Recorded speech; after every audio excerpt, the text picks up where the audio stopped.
Good morning everyone, my name is Rahul. I welcome you all in your teaching motive family. 7 AM पर मैं आपको देता हूँ हिंदी का एक प्रैक्टिस सेट। तो आज के प्रैक्टिस सेट थोड़ा है टफ। 20 में से आप बताना कि आपके कितने क्वेश्चन सही गए।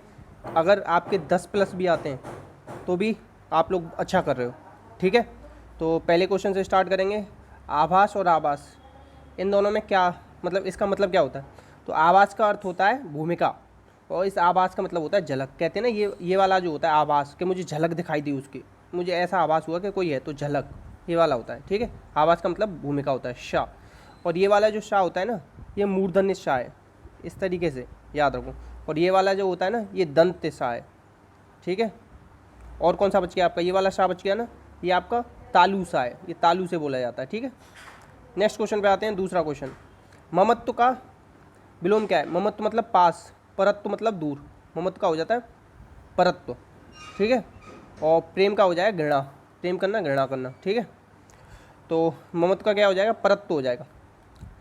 नेक्स्ट है कि सही विकल्प बताओ, सुपर्णखा कैसे लिखते हैं?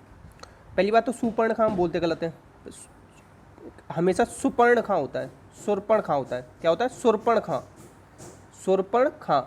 अगर ये वाला ना रा, अगर यहाँ आ रहा है तो सुर यहाँ पे बोला जाएगा। अगर ये यहाँ पे आता रहा तो यहाँ पे रा बोला जाता है। मतलब जहाँ पे रा आता है ना, उससे अगले वर्ण पे रा चढ़ता है। मतलब अगर यहाँ रा चढ़ रहा है ना, तो ये रा यहाँ बोला जाएगा। अगर यहाँ चढ़ता तो ये रा यहाँ बोला जाता है। यहाँ चढ़ रहा है मगर रियलिटी में, तो सुरपणखा क्या हो जाएगा? सुरपणखा। तो ये डी हो जाएगा इसका। तो बोलना स्टार्ट करो शुद्ध, सुरपणखा, सुरपणखा, ठीक है। इसमें बताना है प्रत्यय और उपसर्ग किस में है। तो ये तो बहुत ईजी है। अब आप लोग देखो, है मिल गया। अ उपसर्ग है, कथन इसमें मूल शब्द है, और ई प्रत्यय जुड़ा है, अकथनीय, ठीक है। और ये उपसर्ग और प्रत्यय क्या होते हैं? शब्दांश होते हैं, ठीक है। और संस्कृत में कितने उपसर्ग होते हैं? 22 होते हैं आपके, ठीक है। संस्कृत के कम से कम याद रख लो कि 22 होते हैं। अब उप अप शून्य बिन्ने दूर दोष, ठीक है, इस तरीके से होते हैं।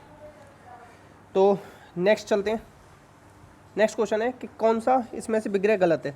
यथाक्रम, ये हो गया आपका अव्ययीभाव समास। कौन सा हो गया? अव्ययीभाव। अधमरा, आधा है जो मरा, ठीक है। और मंत्रिपरिषद होता है मंत्रियों की परिषद, मंत्रियों की परिषद होता है, मंत्रियों के लिए नहीं होता है, मंत्रियों की। काकी के संबंध तत्पुरुष हो जाएगा। क्या हो जाएगा? संबंध तत्पुरुष, तत्पुरुष, ठीक है, याद रखना। नेक्स्ट क्वेश्चन पे चलते हैं। 6, गत माह हम ताजमहल देखने जाएंगे। गत माह हम ताजमहल देखने जाएंगे, इसमें कौन सी अशुद्धि है?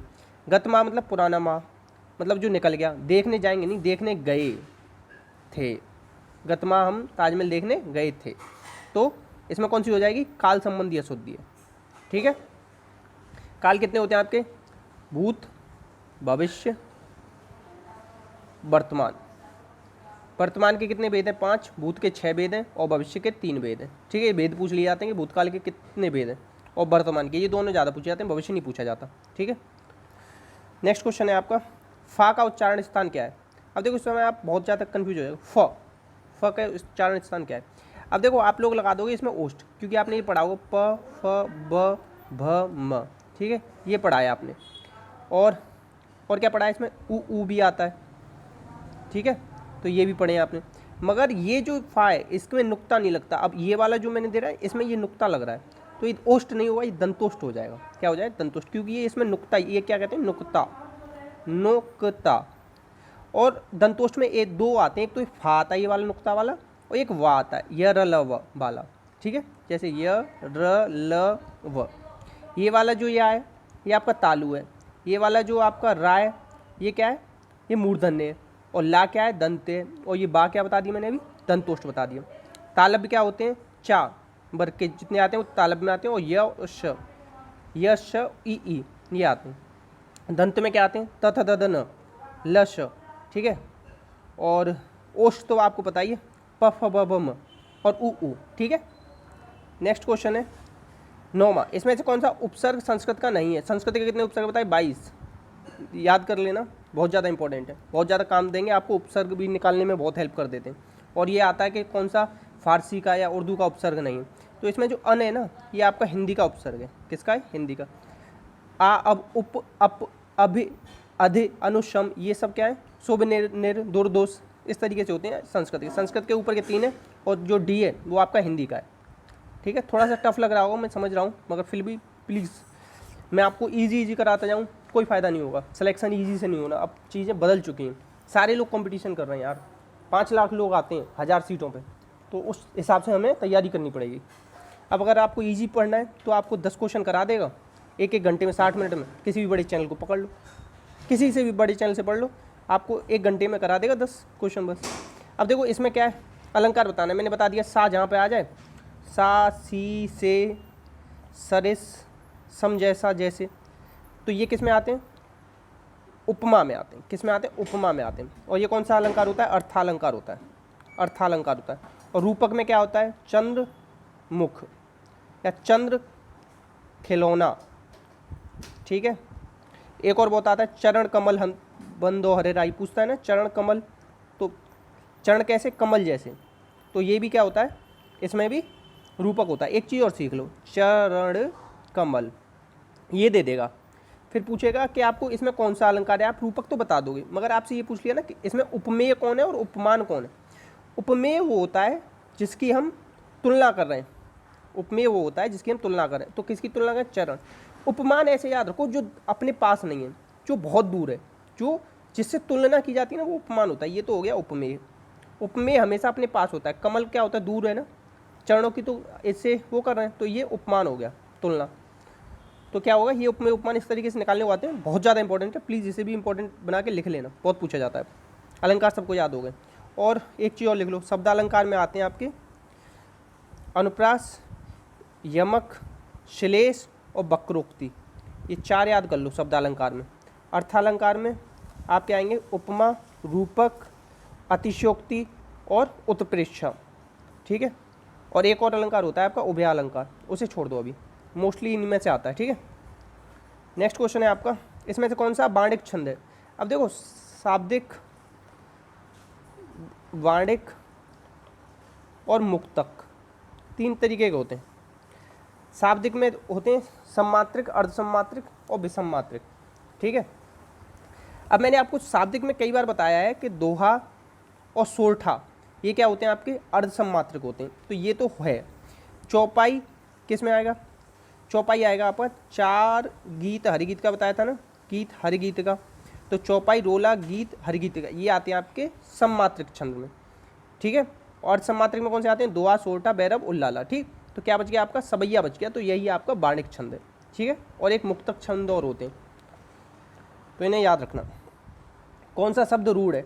अब देखो, मैंने आपको बता रखा है कि जिसमें जा आता है वो किसके लिए होता है? कमल का पर्यायवाची होता है। और पर्यायवाची मैंने आपको क्या बताया? पर्यायवाची किस में आते हैं? योग रूढ़ में आते हैं। किस में आते हैं? योग रूढ़ में, बता रखा है मैंने। अब आप ये मत कहना कि मैंने आपको बताया नहीं है, ठीक है। तो देखो, अब मैं कैसे करूँगा इसे, जा, जा, जा आ रहा है ना, तो ये तीनों क्या हुए? ये तीनों हो गए आपके योग रूढ़, या जो भी आपके बहुब्रीहि समास के उदाहरण हैं, बहुब्रीहि, वो होते हैं आपके योग रूढ़। और यौगिक कौन होते हैं? जो आपके तत्पुरुष समास के उदाहरण हैं। तो इसमें कौन सा बच गया? वैभव बच गया, ये रूढ़ है। रूढ़ वो होता है जिसे अलग अलग करने पे ना, जिनका कोई अर्थ ना निकले, वे प्लस व प्लस व, कोई मतलब ही नहीं निकले, तो रूढ़ कौन सा हो जाएगा? इसमें वैभव हो जाएगा। अब देखो, इस ये ना आता हो आपको, ये बिल्कुल फैक्चुअल क्वेश्चन याद करना पड़ता है, मगर इसकी ट्रिक बता देता हूँ। हिंदी साहित्य का अतीत ना, पूरा विश्व, हमारा पूरा विश्व जानता है कि हिंदी साहित्य, हिंदी पता है 4थे नंबर पर सबसे ज़्यादा बोलने वाली भाषा है। अब कहीं कहीं पे 5वीं भी देता है, कहीं 4थी भी देता है, तो इसमें ज़्यादा कंफ्यूज मत होना। तो हिंदी क्या है? हिंदी का साहित्य ना बहुत सारा विश्व जानता है, तो हिंदी साहित्य के अतीत को पूरा विश्व उससे परिचित है। तो विश्वनाथ प्रसाद मिश्र। अब मिश्र कैसे? देखो, संस्कृत के बाद पाली आई, फिर प्राकृत आई, फिर अपभ्रंश आई, फिर अवभट्ट आई, फिर हिंदी आई, तो मिश्रण हो गया ना बहुत सारा इसमें। तो मिश्र ऐसे याद कर लो, विश्व पूरा जानता है, बस इस तरीके से याद कर लेना जरा। चौथा होगा सरोवर में कमल खिलता है। मैंने क्या बताया था? जितनी भी स्वाभाविक क्रिया होती हैं, स्वाभाविक, हंसना, रोना, दौड़ना, भागना, ये सब क्या होता है? अकर्मक होती है। तो कमल का खिलना क्या है? स्वाभाविक क्रिया है, तो ये कौन सी हो जाएगी? अकर्मक। सकर्मक वो होती है जिसमें कर्म होता है, ठीक है। इस तरीके से इसे याद रखेंगे। नेक्स्ट क्वेश्चन है, पानी में आग लगाना, मुहावरे का अर्थ क्या है? पानी में आग लगाना मतलब, पानी में अगर कोई आग लगा रहा है, सोडियम डाल रहा है मतलब एक तरीके से, तो क्या है? असंभव कार्य कर रहा है। मगर एक चीज़ देखो, यहाँ ऑप्शन दिया है चौथा, अलग दिया है कुछ, आ और बा, ए प्लस बी दोनों दे रहा है। ए प्लस बी दोनों क्या मतलब? शांति में विघ्न डालना। अगर ये यहाँ पे ए प्लस बी दोनों दे दे तो आंसर होगा ये। अगर इसकी जगह और कोई ऑप्शन दे देता तो फिर आंसर होता है असंभव कार्य करना। दोनों आ रहे हैं तो दोनों होगा, और अगर नीचे आ और ब दोनों नहीं आ रहे हैं तो फिर आपका ए हो जाएगा। ठीक है, नेक्स्ट है विलोमार्थक शब्द की कौन सा सही है। विलोम बताना है कि कौन सा सही है। तो देखो अल्पप्राण का क्या होता है, महाप्राण होता है। ठीक है, और अज्ञ का क्या होगा, एक सेकेंड, तो इसमें दुराग्रह का हो जाएगा आग्रह। दुराग्रह का विलोम क्या हो जाएगा, आग्रह दुराग्रह। अनुरक्त का क्या हो जाएगा, अनुरक्त का हो जाएगा विरक्त। तो कौन सा सही है इसमें, अज्ञ का अनज्ञ। ठीक है, मैं भी कंफ्यूज हो गया था इसमें। नेक्स्ट क्वेश्चन पे आते हैं। आपका नेक्स्ट क्वेश्चन क्या कह रहा है, इसमें विलोमार्थक की दृष्टि से कौन सा आपका सही है। तो इसमें विलोम की दृष्टि से कौन सा सही है। अब देखो इस तरीके से पहचानो, आविर्भाव और तिरोभाव, एक तो इसमें ये सही है और तटस्थ का मध्यस्थ ये दोनों सही है इसमें। ठीक है, गरिमा का आपका क्या हो जाएगा, लघिमा हो जाता है। गरिमा का क्या हो जाता है, लघिमा। ठीक है, त्यक्त का क्या हो जाता है, ग्रहित हो जाता है, ग्रहित। ठीक है, या ग्राह्य, ग्राह्य भी कर सकते हो आप। ठीक है, इस तरीके से निकाल लोगे। नेक्स्ट पे चलते हैं, आपका है मृषण। मृषण का मतलब कोमल। मृषण का ये क्या हो गया, पर्यायवाची हो गया, कोमल। मृषण का मतलब तो कोमल होता ही है। और भौतिक का क्या हो जाएगा, भौतिक का हो जाएगा आपका आध्यात्मिक, आध्यात्मिक। ठीक है, दूषण प्रदूषण ये पर्यायवाची है। दूषण का होता है भूषण। ध्वंस मतलब किसी चीज़ को मिटाना, रचना करना, इसका हो जाएगा विलोम। तो ये इसका डी सही हो जाएगा। ठीक, विलोमार्थक की दृष्टि से कौन सा सही है, देखो विरल का क्या हो जाएगा, सघन हो जाएगा, सघन। ठीक है, तो इसमें हे और ग्राह ये सही है। नेक्स्ट पे आते हैं कि इसमें सत्कार का विलोम क्या है, सत्कार। सत्कार का अपमान भी होता है और तिरस्कार भी होता है, मगर इसमें जो कार दे रहा है ना, कार, इस तरीके से देखेंगे कार और कार, तिरस्कार। अगर तिरस्कार ना होता ना तो आप अपमान भी सही कर सकते थे इसमें। ठीक है, तो इस तरीके से इसे थोड़ा सा ध्यान रखेंगे। तो सत्कार का क्या हो जाएगा, तिरस्कार हो जाएगा इसमें। चपल क्या होता है, चपल होता है चंचल। चंचल का क्या हो जाएगा, गंभीर। ठीक है, और चपला किसका होता है आपका, चपला होता है बिजली का, पर्यायवाची। इसमें क्या पूछा था, विलोम पूछा था, तो गंभीर हो जाएगा। ठीक है, तो इसी के साथ ये प्रैक्टिस सेट समाप्त हुआ। अच्छा लगा हो तो प्लीज़ लाइक कर देना। नए क्वेश्चन लाया था, डिमोटिवेट मत होना अगर नंबर कम आ रहे हो तो, क्योंकि ये थोड़ा टफ था।